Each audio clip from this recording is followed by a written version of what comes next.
Hey guys, in this video I'm going to show you how to reverse audio on CapCut PC. If you find this video helpful, please consider to like this video and subscribe to my channel. In saying that, let's just jump straight into the video.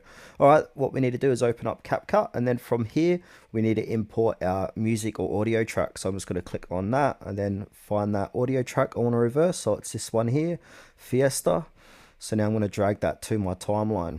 And now CapCut doesn't make it super easy for us just to click this and then click reverse up here. So we need to add a background to this music audio. So from here on the top, I'm just going to click onto media, and then I'm going to click onto library, choose background. I'm just going to put a random background onto this. So I'm just going to make it pretty simple, just this blue one here, drag this to my timeline.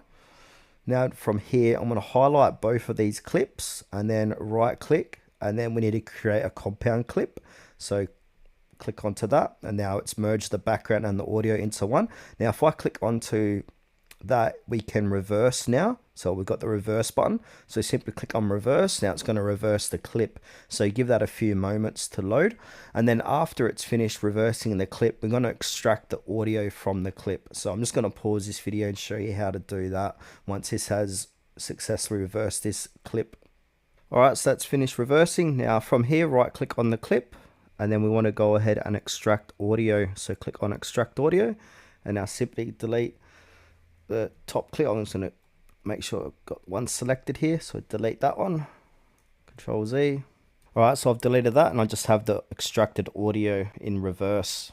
Then from here we can simply go ahead and extract that if we like, or do whatever we need to do with that extracted audio.